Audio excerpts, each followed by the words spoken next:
Picture this. You're chilling in your empire, puffing on the finest herbs Rome has to offer.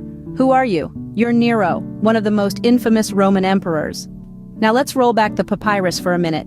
Nero, the man, the mystery, the legend, came to power in 54 AD and ruled until 68 AD. In that time, he garnered quite a reputation, kind of like that friend who always shows up with the dankest stash, but also might set your house on fire. Nero's reign was a wild ride, filled with scandal, intrigue, and a whole lot of controversy.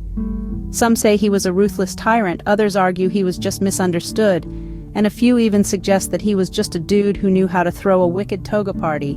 One thing's for sure, though, Nero was as complex and layered as the smoke rings he probably blew. So, was Nero a tyrant, a misunderstood ruler, or just a guy who loved a good toga party? Stay tuned to find out. Imagine ruling Rome at its peak, like being on the ultimate high, and then watching it all go up in smoke. That was Nero's reign. Nero's reign was like a party that starts off with a bang, but ends with the cops showing up. When he first took the throne at the tender age of 17, Nero was wildly popular. The people adored him. It was like he was the life of the party, and Rome was his dance floor. He lavished the citizens with games, spectacles, and a generous doling out of bread. Life was good. The party was in full swing. But then, something happened. The Great Fire of Rome. The party got too hot, too fast. The fire burned for 6 days and 7 nights, reducing much of the city to ashes. And who was blamed for this catastrophe? Nero. The whispers started. Rumors circulated that Nero had started the fire himself to make room for his extravagant palace, the Domus Aurea.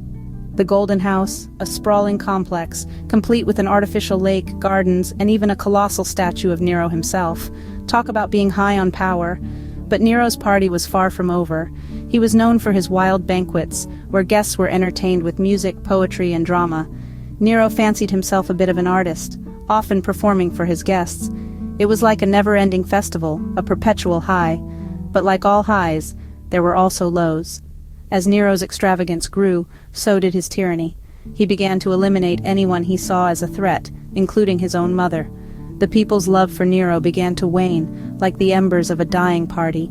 His reign began to feel more like a hangover than a high.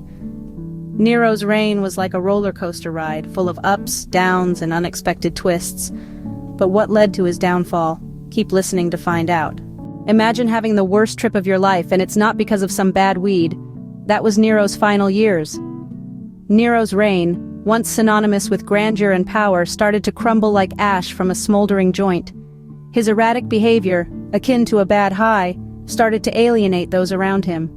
His obsession with art and performance, his blatant disregard for the Senate, all started to weigh him down, like a heavy indica strain. People grew tired of his antics.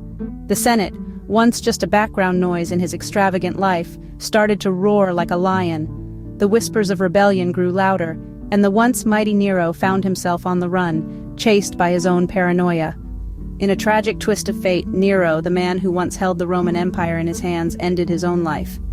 Nero's story is a reminder that power, like a potent strain of weed, should be handled with care. It can take you to great heights, but it can also lead to a nasty crash.